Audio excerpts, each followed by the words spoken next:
राष्ट्रीय आय एवं योग्यता आधारित परीक्षा की तैयारी कर रहे सभी विद्यार्थियों का इस वीडियो में बहुत बहुत स्वागत है। साथ ही साथ यूपी टेट, यूपी पेट या फिर यूपी ट्रिपल एससी की तैयारी कर रहे विद्यार्थियों का भी इस वीडियो में बहुत बहुत स्वागत है। आज के वीडियो में हम लेकर के आए हैं 30 क्वेश्चंस जो कि साइंस से संबंधित हैं और ये आने वाले एग्ज़ाम्स के दृष्टिकोण से बहुत ही महत्वपूर्ण होंगे। आज की सीरीज़ का ये पहला वीडियो हम अपलोड कर रहे हैं और ये आपको लगातार मिलते चले जाएंगे। तो आज के वीडियो में सिर्फ विज्ञान के क्वेश्चन होंगे जो कि बहुत ही महत्वपूर्ण होंगे। तो आइए वीडियो को स्टार्ट करते हैं। आज का जो पहला क्वेश्चन है वो है ताप का एसआई मात्रक क्या है। तो ताप का एसआई मात्रक है, ऑप्शन नंबर ए है केल्विन, दूसरा ऑप्शन है एम्पियर, तीसरा ऑप्शन है कैंडेला और चौथा ऑप्शन है कैलोरी। तो ताप का जो एसआई मात्रक है वो इनमें से ऑप्शन जो सही है वो है ऑप्शन नंबर 1 केल्विन। ताप का जो मात्रक होता है वो केल्विन होता है, जबकि कैंडेला जो है ये ज्योति तीव्रता का मात्रक होता है। साथ ही साथ अगर बात करें कैलोरी की तो ये ऊष्मा का मात्रक होता है। चलते हैं अगले क्वेश्चन की ओर। निम्न में से किस समूह की सभी राशियां सदिश हैं। तो सदिश राशियां और अदिश राशियां ये सभी कॉम्पिटिशन्स एग्जाम में पूछी जाती हैं। तो पहला ऑप्शन है संवेग, दूसरा है संवेग त्वरण बल, दूसरा है विस्थापन भार विद्युत धारा, तीसरा ऑप्शन है विद्युत तीव्रता बल आघूर्ण चुंबकीय क्षेत्र और चौथा ऑप्शन है उपर्युक्त सभी। तो जो सदिश राशियां हैं ये उपर्युक्त सभी हैं, इसलिए इसका ऑप्शन डी सही होगा। आगे बढ़ते हैं। अगला क्वेश्चन है निम्न में से किस समूह की सभी राशियां अदिश हैं। इसमें अदिश राशियां पूछी गई हैं। तो पहला ऑप्शन है समय चाल द्रव्यमान, दूसरा ऑप्शन है ताप दाब ऊर्जा, तीसरा है आयतन घनत्व कार्य और चौथा ऑप्शन है उपर्युक्त सभी। तो इसका उपर्युक्त सभी आंसर सही है, यानी कि ऑप्शन नंबर डी सही है। ये सभी अदिश राशियां हैं। नेक्स्ट क्वेश्चन है जड़त्व का गुण इनमें से कौन सा ऑप्शन सही होगा। पहला ऑप्शन है प्रत्येक वस्तु में होता है, दूसरा ऑप्शन है किसी किसी वस्तु में होता है, तीसरा ऑप्शन है किसी वस्तु में नहीं होता है या फिर चौथा ऑप्शन है केवल गतिशील वस्तु में होता है।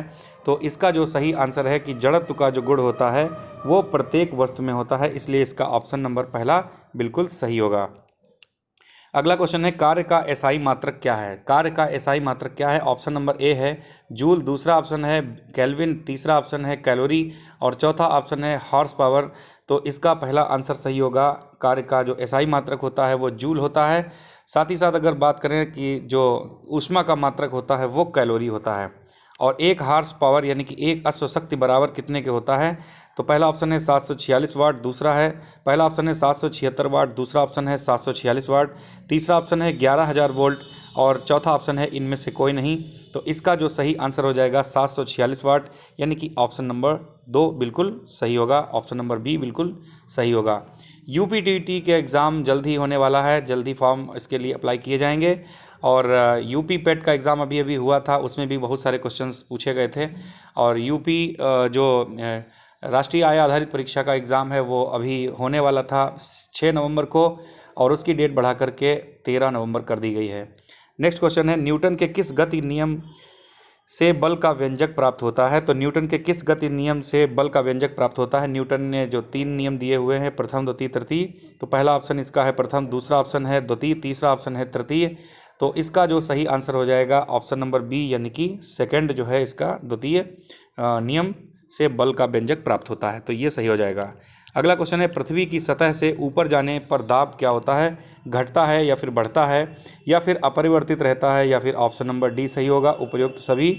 तो इसका जो सही आंसर हो जाएगा ऑप्शन नंबर पहला इसका सही होगा, ऑप्शन नंबर ए घटता है। यानी कि पृथ्वी की सतह से अगर कोई भी व्यक्ति ऊपर की ओर जाएगा, ऊपर जाने पर दाब क्या होता है, घट जाता है।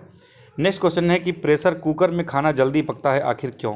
पहला ऑप्शन है प्रेशर कुकर के अंदर दाब बढ़ने से पानी का क्वथनांक बढ़ जाता है, दूसरा ऑप्शन है प्रेशर कुकर के अंदर दाब में कमी से पानी का क्वथनांक बढ़ जाता है और तीसरा ऑप्शन है प्रेशर कुकर का आकार ऐसा होता है जिससे कि खाना जल्दी पक जाता है या फिर चौथा ऑप्शन है इनमें से कोई नहीं। तो इनमें से कौन सा आंसर सही होगा, आप लोग गेस करके अपने अपने आंसर देते रहें।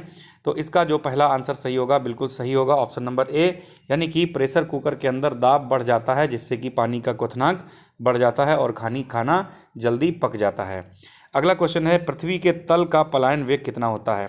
क्वेश्चन नंबर 10 है पृथ्वी के तल का पलायन वेग कितना होता है। पहला ऑप्शन है 9.8 मीटर प्रति सेकेंड स्क्वायर या फिर दूसरा ऑप्शन सही होगा 6.4 इंटू 10⁻6 मीटर, या फिर 11.2 किलोमीटर प्रति सेकंड, या फिर 12.4 किलोमीटर प्रति सेकंड। तो इसका जो सही आंसर हो जाएगा ऑप्शन नंबर सी सही होगा, 11.2 किलोमीटर प्रति सेकंड। ये पृथ्वी के तल का पलायन वेग होता है। अगला क्वेश्चन है, पृथ्वी की बूंदों के गोल होने का क्या कारण है? तो गोल होने का क्या कारण है? पहला ऑप्शन है प्लवन, दूसरा है पृष्ठ तनाव, तीसरा है केशिकत्व और चौथा ऑप्शन है उत्क्षेप। तो इनमें से जो सही आंसर हो जाएगा वो होगा पृष्ठ तनाव, यानी कि ऑप्शन नंबर बी इसका बिल्कुल सही होगा। पानी की जो बूंदें होती हैं वो गोल होने का यही कारण होता है, पृष्ठ तनाव। अगला क्वेश्चन है, झूला झूलती हुई किसी लड़की की के बगल में कोई दूसरी लड़की यदि आकर के बैठ जाए तो उसका आवर्तकाल क्या हो जाता है? बढ़ जाएगा या फिर घट जाएगा या फिर अपरिवर्तित रहेगा, या फिर चौथा ऑप्शन सही होगा उपयुक्त सभी। तो इसका जो सही आंसर हो जाएगा, उसका जो आवर्तकाल होता है वो अपरिवर्तित रहेगा, यानी कि कोई भी परिवर्तन उसमें नहीं होगा। अगला क्वेश्चन है, गर्मी में लोलक की लंबाई बढ़ जाने पर उसका आवर्तकाल क्या होता है? बढ़ जाएगा या फिर घट जाएगा या फिर अपरिवर्तित रहेगा या फिर उपरोक्त सभी। तो इसका जो क्वेश्चन नंबर 13 का जो आंसर होगा, गर्मियों में लंबाई बढ़ जाने पर उसका जो आवर्तकाल होता है वो बढ़ जाता है। तो ऑप्शन नंबर पहला इसका बिल्कुल सही होगा। अगला क्वेश्चन है, ध्वनि तरंग क्या है? तो पहला ऑप्शन है अनुदैर्ध्य है या फिर अनुप्रस्थ है। तीसरा ऑप्शन है विद्युत चुंबकीय है या फिर इनमें से कोई नहीं। तो क्वेश्चन नंबर 14 का जो आंसर हो जाएगा, ध्वनि तरंग जो होती है वो अनुदैर्ध्य होती है। तो ऑप्शन पहला इसका बिल्कुल सही होगा। अगला क्वेश्चन है, अनुप्रस्थ तरंगें किस माध्यम में उत्पन्न की जा सकती हैं? पहला ऑप्शन है सिर्फ गैस में, दूसरा ऑप्शन है सिर्फ ठोस में, तीसरा ऑप्शन है सिर्फ द्रव में और चौथा ऑप्शन है इन तीनों में। तो क्वेश्चन नंबर 15 का जो सही आंसर हो जाएगा, अनुप्रस्थ जो तरंगें होती हैं वो सिर्फ ठोस में उत्पन्न की जाती हैं, ठोस माध्यम में उत्पन्न की जा सकती हैं, इसीलिए इसका ऑप्शन नंबर बी बिल्कुल सही होगा। अगला क्वेश्चन है, अनुदैर्ध्य तरंगें किस माध्यम में उत्पन्न की जा सकती हैं? तो अनुदैर्ध्य जो तरंगें होती हैं वो ठोस में या फिर द्रव में या फिर गैस में या फिर इन तीनों में। तो इसका आंसर हो जाएगा इन तीनों में, ऑप्शन नंबर डी बिल्कुल सही होगा। तो अनुदैर्ध्य जो तरंगें होती हैं वो ठोस द्रव गैस तीनों में उत्पन्न की जाती हैं, जबकि अनुप्रस्थ जो तरंगें होती हैं वो सिर्फ ठोस में उत्पन्न की जा सकती हैं। चलते हैं अगले क्वेश्चन की ओर। अगला क्वेश्चन है, आवृत्ति का मात्रक क्या होता है? पहला ऑप्शन है हर्ट्ज, दूसरा है किलो हर्ट्ज, तीसरा है हर्ट्ज पर सेकंड और चौथा ऑप्शन है किलो हर्ट्ज प्रति सेकंड। तो आवृत्ति का जो मात्रक होता है वो होता है हर्ट्ज। तो इसका पहला ऑप्शन बिल्कुल सही होगा, ऑप्शन नंबर ए सही आंसर है। अगला क्वेश्चन है क्वेश्चन नंबर 18, ध्वनि तरंग का वेग सबसे अधिक किस में होता है? तो ध्वनि तरंगों का जो वेग सबसे अधिक होता है वो ठोस में होता है, सभी लोग जानते हैं इस चीज़ को। पहला ऑप्शन इसका बिल्कुल सही होगा, जबकि निर्वात में ध्वनि तरंगें बिल्कुल नहीं चल सकती हैं। आइए चलते हैं अगले क्वेश्चन की ओर। क्वेश्चन नंबर 19 है, पराश्रव्य तरंगें वे होती हैं जिनकी आवृत्ति परिसर कितना होना चाहिए? पहला ऑप्शन है 20 हर्ट्ज से कम हो, या फिर दूसरा ऑप्शन है 20 हर्ट्ज से 20,000 हर्ट्ज के बीच, और तीसरा ऑप्शन है 20,000 हर्ट्ज से अधिक, और चौथा ऑप्शन है इनमें से कोई नहीं। तो इसका जो सही आंसर हो जाएगा, जो पराश्रव्य तरंगें होती हैं उनकी आवृत्ति परिसर होता है 20,000 हर्ट्ज से अधिक। तो इसलिए इसका ऑप्शन नंबर सी बिल्कुल सही होगा। नेक्स्ट क्वेश्चन है, शुष्क वायु में ध्वनि की चाल कितनी होती है? शुष्क वायु जो होती है उसमें ध्वनि की चाल कितनी होती है? तो इसका जो सही आंसर हो जाएगा ऑप्शन नंबर सी, 332 मीटर प्रति सेकंड। 332 मीटर प्रति सेकंड, ये इसका बिल्कुल सही आंसर है। नेक्स्ट क्वेश्चन है क्वेश्चन नंबर 21, स्त्रियों की ध्वनि पतली होती है क्यों? क्योंकि पहला ऑप्शन है स्त्रियों की ध्वनि का तारत्व अधिक होता है, दूसरा ऑप्शन है स्त्रियों की ध्वनि का तारत्व कम होता है, तारत्व यानी कि पिच, और तीसरा ऑप्शन है स्त्रियों की ध्वनि की तीव्रता अधिक होती है, या फिर चौथा ऑप्शन है स्त्रियों की ध्वनि की तीव्रता बहुत ही कम होती है।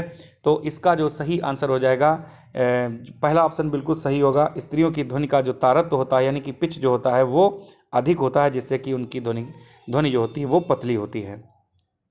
अगला क्वेश्चन है, स्पष्ट प्रतिध्वनि सुनने के लिए श्रोता एवं परावर्तक के बीच में कितनी दूरी होनी चाहिए? बहुत ही इंपॉर्टेंट क्वेश्चन है। तो श्रोता एवं परावर्तक के बीच जो दूरी होनी चाहिए, पहला ऑप्शन है 25 मीटर, दूसरा ऑप्शन है 17 मीटर, और तीसरा ऑप्शन है 12 मीटर, या फिर चौथा ऑप्शन है 9 मीटर। तो इसका जो सही आंसर हो जाएगा ऑप्शन नंबर बी, 17 मीटर, ये जो है इसका सही आंसर हो जाएगा। क्वेश्चन नंबर 23 है, निम्न में से किस विद्युतीय चुंबकीय तरंग की भेदन क्षमता सबसे अधिक होती है? कौन सी ऐसी विद्युत चुंबकीय तरंग होती है जिसकी भेदन क्षमता जो होती है सर्वाधिक होती है? पहला ऑप्शन है एक्स किरणें, दूसरा है पराबैंगनी किरणें, और तीसरा ऑप्शन है गामा किरणें, और चौथा ऑप्शन है इनमें से कोई नहीं। तो इसका जो सही आंसर हो जाएगा ऑप्शन नंबर सी, गामा किरणें जो होती हैं उनकी भेदन क्षमता सर्वाधिक होती है। नेक्स्ट क्वेश्चन है, किस तापमान में सेंटीग्रेड एवं फ़ारेनहाइट तापमापियों के मान एकदम समान होते हैं?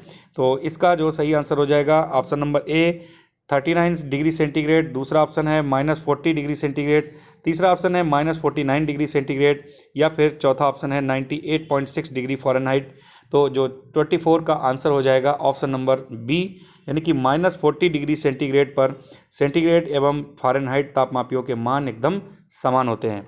बात करते हैं 98.6 डिग्री फ़ारेनहाइट की, तो ये मनुष्य के शरीर का सामान्य रूप से ताप है फ़ारेनहाइट में, जबकि सेंटीग्रेड में अगर तापमान देखा जाए तो 37 डिग्री सेल्सियस होगा। साथ ही साथ अगर केल्विन में देखा जाए तो 310 केल्विन ये सामान्य ताप होता है।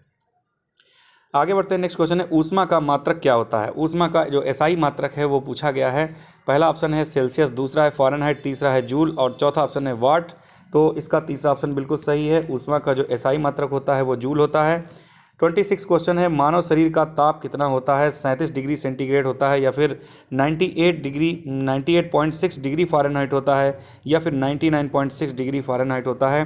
तो सेल्सियस में अगर देखा जाए तो 37 डिग्री होता है, ये बिल्कुल सही है। और फ़ारेनहाइट में देखा जाए तो 98.6 डिग्री फ़ारेनहाइट होता है। इस तरह से ऑप्शन जो है डी सही होगा, यानी कि ए और बी दोनों इसके बिल्कुल सही आंसर हैं। तो डी ऑप्शन इसका बिल्कुल सही होगा। नेक्स्ट क्वेश्चन है, किस ताप पर पानी का आयतन न्यूनतम एवं घनत्व अधिकतम होता है? यानी कि पानी का जो आयतन होता है वो न्यूनतम हो जाता है और घनत्व उसका अधिकतम होता है। तो इसका आंसर सही होगा option number A 4 degree centigrade पर जो पानी का आयतन होता है वो न्यूनतम होता है, साथ ही साथ जो उसका घनत्व होता है वो अधिकतम होता है। चलते हैं नेक्स्ट क्वेश्चन की ओर। क्वेश्चन नंबर 28 है, निम्नलिखित में से किस पदार्थ की विशिष्ट ऊष्मा सबसे अधिक होती है? तो किस पदार्थ की विशिष्ट ऊष्मा सबसे अधिक होती है? पहला ऑप्शन है बर्फ़, दूसरा है बालू, तीसरा ऑप्शन है पानी और चौथा ऑप्शन है लोहा। तो विशिष्ट ऊष्मा सबसे अधिक होती है पानी की, तो इस तरीके से ऑप्शन नंबर सी इसका बिल्कुल सही होगा। क्वेश्चन नंबर 29 है, न्यूनतम संभव ताप कितना होता है? तो न्यूनतम संभव ताप कितना होता है? पहला ऑप्शन है -373 डिग्री सेल्सियस, या फिर ऑप्शन नंबर 2 -273 डिग्री सेल्सियस, या फिर 3 सी ऑप्शन -171 डिग्री सेंटीग्रेड, या फिर ऑप्शन डी 0 डिग्री सेंटीग्रेड। तो इस तरीके से जो 4 ऑप्शंस हैं इनमें जो सही आंसर हो जाएगा ऑप्शन नंबर बी एकदम सही होगा। -273 डिग्री सेल्सियस ये न्यूनतम संभव ताप होता है। 0 डिग्री सेल्सियस की बात करें तो जल का जो गलनांक होता है वो 0 डिग्री सेल्सियस होता है। साथ ही साथ जल का जो क्वथनांक होता है वो 100 डिग्री सेल्सियस होता है। तो इस तरीके से सेकंड लास्ट क्वेश्चन कंप्लीट हुआ। और आज का जो अंतिम क्वेश्चन है वो है, ठोस में ऊष्मा का संचरण मुख्यतः किस विधि से होता है? तो ठोस में जो ऊष्मा का संचरण होता है वो पहला ऑप्शन है विकिरण के माध्यम से होता है, या फिर संवहन के माध्यम से होता है, तीसरा ऑप्शन चालन के माध्यम से होता है, या फिर उपरोक्त तीनों के माध्यम से होता है। तो ठोस में जो ऊष्मा का संचरण होता है वो इसका सही आंसर हो जाएगा चालन विधि के द्वारा, यानी कि ऑप्शन नंबर सी इसका बिल्कुल सही हो जाएगा। तो आज के विज्ञान सीरीज़ के पहले वीडियो में हमने 30 क्वेश्चन कवर कर लिए हैं। जल्द ही विज्ञान सीरीज़ का दूसरा जो वीडियो है अपलोड किया जाएगा। आने वाले सभी एग्ज़ाम्स के लिए ये क्वेश्चन बहुत ही महत्वपूर्ण होंगे। तो अगर आपने अभी तक चैनल को सब्सक्राइब नहीं किया है तो चैनल सब्सक्राइब कर लें, साथ ही साथ वीडियोज़ को लाइक करते हैं, और जो भी वीडियो अब तक अपलोड हो चुके हैं उनको आप 1-2 बार ज़रूर देख लीजिए, ताकि उससे बहुत सारे क्वेश्चन आपके कन्फर्म कंप्लीट हो सके। मिलते हैं जल्दी नए वीडियो में, तब तक के लिए सभी को all the best. Thank you.